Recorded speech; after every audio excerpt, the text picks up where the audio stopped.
First time மேட்ச்க்கு வந்திருக்கேன். So excited. Dhoni தான் main reason. சின்ன வயசுல மேட்ச் பார்ப்போம். ஸோ தோனி மெயினாக பிடிக்கும். ஸோ அதனால தான் மேட்ச் பண்ணுவோம். நல்லா இருக்கும்னு நினைக்கிறோம். தோனி நல்லா 6 அடிச்சா ஜாலியாக இருக்கும் வந்து பார்க்கறதுக்கு.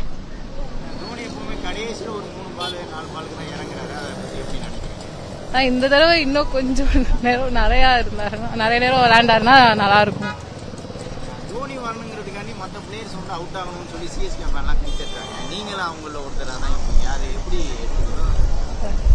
ஆமா, நிறைய பேர் தோனி பார்க்க தானே வரும். ஸோ அதனால மேபி அப்படி இது பண்ணலாம். பட் அது end of the day CSK ஜெயிச்சா ஜாலி தானே.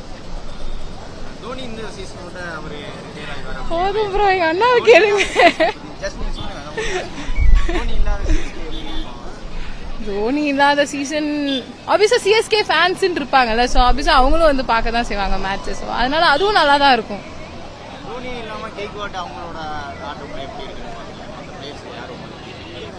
ருத்துராஜ் பிடிக்கும். அவரு கேப்டன், அவரும் ஆடுறது ரொம்ப பிடிக்கும். ப்ரோ, நான் சின்ன வயசுலேருந்து சிஎஸ்கேயோட பெரிய ஃபேன். 2008 பார்த்துட்டு இருக்கேன். ஃபர்ஸ்ட் டைம் வரேன் தோனிக்காக. ஸோ அதனால தான் 2008 பார்த்துட்டு இருக்கேன். ஃபர்ஸ்ட் டைம் சேப்பாக்கு வரேன். ஸோ மேட்ச் நல்லா இருக்கும்னு நினைக்கிறேன். ஒரு 250 மாதிரி அடிச்சாங்கன்னா அது சிஎஸ்கே சேஸ் பண்ணி ஜெயிச்சாங்கன்னா நல்லா இருக்கும். ஐபிஎல் வந்தாக்கல தோனியா கோலியா அப்படின்னு ஒரு பெரிய ஒரு விவாதம் போயிருக்கு. அதை எப்படி பாக்குறீங்க? ஆக்சுவலி தோனி கோலி 2 பேருமே நல்ல பிளேயர்ஸ் தான் ப்ரோ. எனக்கு 2 பேருமே ரொம்ப பிடிக்கும். தோனி சிஎஸ்கே, அதனால வந்து தோனி ஃபேன் ப்ரோ எப்பயுமே. கடைசி ஒரு ஓவர்ல தான் இறங்குறாரு. அதை எப்படி பாக்குறீங்க? தோனி ஆக்சுவலி அவர் அவ்வளோ தூரம் இவ்வளோ தூரம் நமக்காக எஃபர்ட் போட்டு ஆடுறதே பெரிய விஷயம். So I am really happy அவர் வந்து இவ்வளோ தூரம் நமக்காக ஆடுறது. ஸோ எவ்வளோ ஆடினாலும் லைக் அவர் இருக்கிற வரைக்கும் என்ஜாய் பண்ணுவோம் எல்லாருமே. நாங்கள் சென்னை தான் ப்ரோ, சென்னையில தான். ஸோ இதான் ஃபர்ஸ்ட் டைம் நாங்கள் மேட்சுக்கு வந்து பார்க்குறது.